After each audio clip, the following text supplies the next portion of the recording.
Well, Larry, thank you for joining us here today. We're with Larry Haas, partner with DRB Law Firm, a real estate boutique law firm. For full disclosure, since you are an attorney, I should say that you guys represent us, and we've been very happy with that. And I thought I'd start off by asking you, you've been in the industry for a while. How did you first evolve into the industry, and how has your involvement changed over time? Thank you, Ryan, and thank you for inviting me. My background in the industry goes back, I hate to say it, but it's almost 50 years. So you were 5 when you... So I was a young, I was knee high, and but in all seriousness, I got involved in the industry after serving a stretch with the government at the SEC and the Department of Labor. No way. So I had a background in securities law, and I had a background in pension fund regulation. And when I left the government, went to work in a private law firm that represented large insurance companies that invested pension fund assets in real estate. And they were just accommodating themselves to compliance with the pension laws, which had been enacted in the 1970s, and trying to figure out their way through it. And I was one of the first people out of the government who worked on the pension laws on the government side.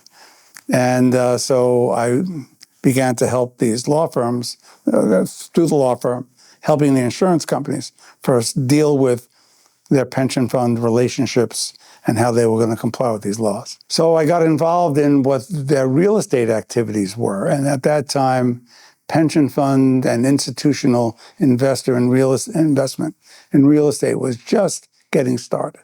As other people began to be attracted to this industry, who are already in the industry as real estate experts, either in acquisitions and dispositions, in office buildings and other property types, began to think of pension funds as attractive sources of capital.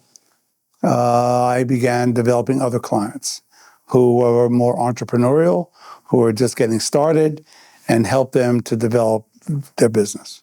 So initially, when pensions, so there was a period of time, obviously, when pensions did not and could not invest in real estate. And then there was this evolution into where they could. And so you're saying that the early participants, the early managers were insurance companies because they had already, I'm assuming that's because they had already had their own real estate portfolio and they realized, hey, we could do this for pensions? Yes, they realized they could do it for pensions.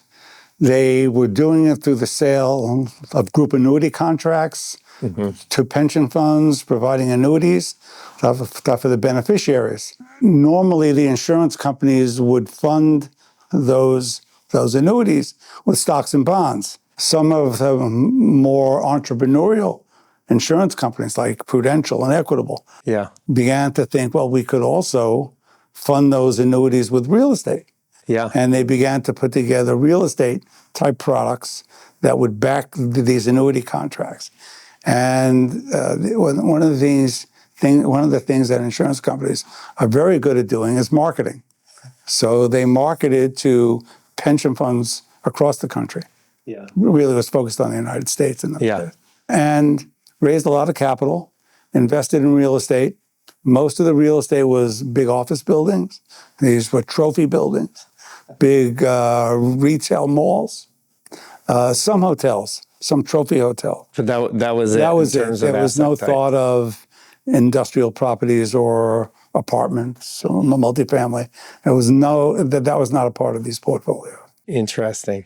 So that landscape has changed over time. And I know I've spoken with a friend of both of ours, Paul Dolinoy, who was with Equitable and helped build up that pension investing business there.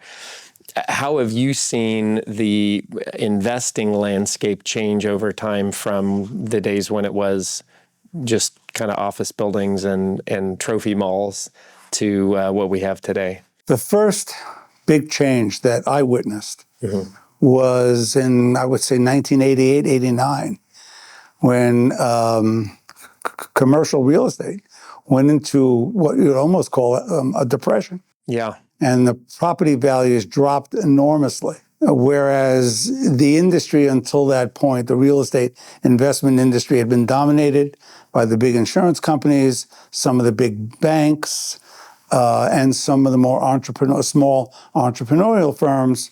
Now, all of a sudden, Wall Street saw an opportunity. And the opportunity began to be called opportunity funds. Yeah. And Morgan Stanley and and Goldman Sachs were the first two big entrants into this.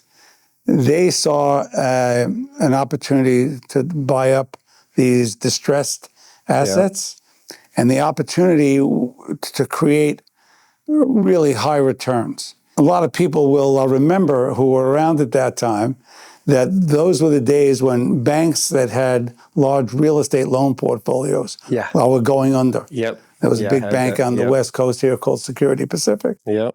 There were others like that. SNL and the RTC The days. RTC was the result of this. Some of the banks would spin off these bad loans into what they called bad banks.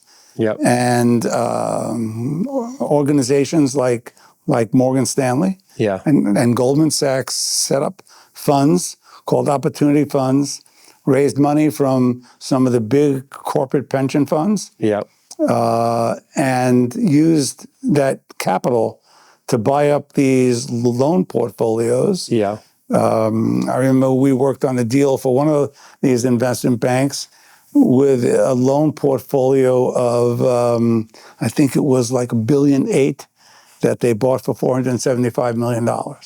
So those were the kinds of deals that they were doing. And they worked out those portfolios. Yeah. They did very successfully. And so the first opportunity fund became the second opportunity fund. So would you say that was kind of the beginning of the closed-end fund, instead of kind of these core income-oriented investments, these truly the more value-add, opportunistic closed-end vehicles? I think that some of the entrepreneurial firm had started already with the closed-end funds, but they really hadn't had the impact that these opportunity funds had. The opportunity funds became the flavor of the decade, really, of the 90s. Yeah. Everybody had to have an opportunity fund at that point. Yeah. But it was the investment banks that really started that. Prior to that time, the investment banks were not in this business at all. Yeah. Fascinating. And so that was the first big change in the industry, was the prominence of the investment banks. You've been involved in the Pension Real Estate Association since its early days, PREA. I know you were a board member and you serve as general counsel now. How have you seen that organization evolve over time as our industry has changed? The Pension Real Estate Association was formed as a result of the enactment of ERISA, of the pension reform laws, as a result of Congress changing the tax rules for tax-exempt entities, called the unrelated business taxable income rules, which got much more complicated. So a number of the people who were involved in the real estate, institutional real estate investment business, people at Prudential Insurance, AEW, and the like, became very concerned about how they complied, that they were going to comply with these rules, and really how the industry was going to comply with these rules. And they got together, a few of these guys got together at a meeting in Washington. I was invited to this meeting. So this was, and they decided to form an association to educate the industry and maybe to get people to call their congressmen and senators and complain and do whatever they were going to do. Now, which never really happened, but they formed an association and they decided to have conferences, a couple of conferences every year as educational venues. They started out with 75 members, and now the association has about 800 members, organizations. Yeah. So when they have these conferences, they typically have between 800 and 1,200 people at a conference now. Yeah. And it's become the leading organization in the real estate, in the institutional real estate business. And it sounds like the kind of the mandate or the purpose of the organization very quickly moved from a potential lobbying influence organization to a education-oriented organization. That's correct. It's an education-oriented exemption association. It's become also a networking opportunity. Yeah. Some people use it as a marketing opportunity, which upsets the people who are being marketed to. Yes, but we don't have to talk about that. But it's a wolves and sheep environment at those conferences at times. but it's but for a lot of people, I think the information that you gain from being at these conferences is really excellent. We get more and more young people who are coming to the conferences. Yeah. So a lot of the original 75. Yeah. I don't see a lot of those folks anymore at these conferences. Some of them, unfortunately, have passed away. Yeah. Well, it's interesting because I've experienced that the industry and the Pension Real Estate Association is a fairly collegial sort of association. You know, you've got a lot of managers like us in the organization, so it could be potentially a very kind of competitive environment. But what I've found over time is that you develop lifelong colleagues, friends, peers through the organization, the conferences. I don't know if you've found it to be similar. I think it is. I think, look, on the investment manager side, they're competing for investors. Yep. They are competing for assets. But the truth of it is, I think a lot of the investment manager people that I've run into, they like to share information. Yep. They like to share their experiences. Yep. And they realize that they're all in the same business. Yep. And they're all, a lot of them are working with the same investors. Many of the big investors are invested in all different, with a host of different managers. Yep. Different asset classes, different property types within the real estate community. So it's not like if I don't get that investor because someone stole them from me. That's not the not a zero-sum game. Thinking. I've developed a lot of friends and clients as a result of being involved in the association. But to me, it's always been it's a friendly environment. Yeah. There are other lawyers who show up at the conferences as well. And it's okay. How have you seen the industry change over time, particularly from your legal lens? What are kind of both the opportunities and the challenges that you see today that maybe are different than they were, 20, 30 years ago? From the legal perspective, which I never thought was going to happen. It never even dawned on me, unfortunately. When I was thinking about being in this business, it was all very United States focused in terms of the asset classes, in terms of the investors, and in terms of the investment managers. That evolved really at the turn of the century when the investors began to look overseas for real estate investment opportunities. Yep. Began looking for investment managers first in Europe, and then in Asia, much more recently in Asia. They began looking for, and the investment managers began looking for investors all over the globe. Yeah. And investors all over the globe began looking at the United States as probably the best opportunity in the long run for investing in real estate. And so their allocations, offshore investors' allocations, began to expand into the U.S., and U.S. investors' allocations began to expand offshore real estate. So I got heavily involved with clients in Europe. I got heavily involved with clients in Asia, Yeah. and more recently in Latin America. And so we're seeing investors from all those parts of the world. We Yeah. saw investment activity for clients in different parts of Asia and Europe. And we're working for clients who are located there. Finally, for whatever reason, both regulatory and political, Europe has developed these rules through the EU that makes it much more difficult for U.S. Investment managers to raise capital in Europe. So there's a whole other compliance regimen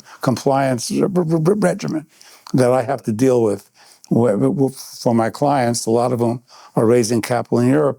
How do we raise capital in Europe, comply with all these rules, which are so different than the rules in the United States? Interesting. That's been, from a practice standpoint, it's required us to expand our capabilities beyond the U.S. requirements, so U.S. securities laws, tax laws. Now we have to learn about tax laws and regulatory requirements. In Europe, we have clients who are raising money in the Middle East. You have to become sophisticated, not only what the rules are in the different countries about marketing in those countries, but some of those investors have Sharia compliance requirements. And then all of a sudden you learn about all those things and how to fit that in to the structuring. All of this has led to the structuring of real estate funds, which used to be a very simple, to do a limited partnership agreement and fairly everyone simple. just invests Everybody in it. invests in the partnership agreement. You might have a REIT subsidiary even, but it was a simple. Now you have, I did one fund recently, has 5 parallel funds, so that different investors can invest and have their tax needs met and structuring in the same properties, but through different vehicles for tax and regulatory purposes. So, zooming out a little bit, it sounds like in many senses the industry has also gotten more complex over that period of time. Because I heard you mention more participants, more regulatory oversight, and then more complexity as it relates to the investor type as well. And I had the one further thing, Ryan. Remember at the outset, we talked about the funds basically invested in office, Yeah. shopping malls, and a couple of hotels. Now, nobody wants to invest in office. Nobody wants to invest in shopping malls, and everything is multifamily, industrial, data centers. And then the Mobile proliferation. homes, there are senior living funds, Yep. there are student housing funds, Yep. all right? But don't mention office. Office is not popular right now, all right? If you're going to do retail, don't do shopping malls, do strip malls and power centers and things like that. So the whole landscape, if you will, the whole landscape of real estate investing has changed as to property types. Yeah. In addition, in the early days, you only invested in the gateway cities. That was it. Office buildings in New York, office buildings in Los Angeles. Now it's other markets, and now it's the smaller markets where the attractive opportunities are being found. It's different kinds of property types in those markets. Yeah. I think that was even going on before COVID. But as you and I have talked about, with what happened with COVID and everybody working from home in residential environments, and everybody realizing if I can work from home in a residential environment, it can be outside the city, it can be anywhere, somewhere. Yeah. And with technology, that's all of a sudden opened the opportunities for investing in real estate outside the big cities. Yeah, and you mentioned technology. It seems like that is also something that has expanded the real estate universe as well, because we have more visibility, more transparency, more ability to aggregate data more readily as well. Yeah, that's true. A lot of everything when I started out was paper. Yeah. Tons of paper. All right. Now it's all on data centers. Yeah. It's all data on websites, and if you can access it through password protection, etc., Yeah. that's what the investors are looking for. They're not looking for paper anymore. Yeah. Yeah, absolutely. You mentioned that office and shopping malls out of favor. As anyone who's read headlines knows this as well. That's probably a temporary thing. I suspect that over the long season of time that resolves itself. You've been through real estate cycles over the years, over the decades. I'd love to hear maybe about which real estate cycle you found to be the most traumatic or the most challenging, and also what you or what the industry learned as a result of that. Well, probably the one that had the biggest shock was the one I pointed to earlier, which in the late 80s, early 90s, that led to the opportunity funds. The shock went through the whole banking industry. The shock went through the real estate industry. And this was the first time that anybody really had to deal with that. And the dislocation was enormous. So from the standpoint of the real estate industry, Yeah. the banking industry, the shockwave was terrible. Yeah. When we had the global financial crisis, Yeah. and when we had COVID, and now when we have the rapid rise in interest rates, Yeah. and the drop in value of office and shopping malls, the industry has a memory. Yeah. The assets, obviously, and the way it works, obviously, is the assets are repriced. Yes. Someone buys them at the lower price Yep. and works it out. And someone sells them at the And lower someone price. sells them at the lower price. And in the late 80s, early 90s, it was hugely traumatic. The financial crisis, and those of us who lived through it, the memory of that was it happened really fast. And those assets repriced quickly, and they worked their way out very quickly. We had some funds that the drop in value, the value of their funds dropped to zero. Yeah. Yeah. But this time they didn't sell those assets or give them away. They worked them out, and they were able to get back to at least par. Yeah. But it took them a year or two. But that was a faster. Yeah. The global financial crisis went much more quickly Yeah. than the earlier crisis, which really took 10 years. Yeah.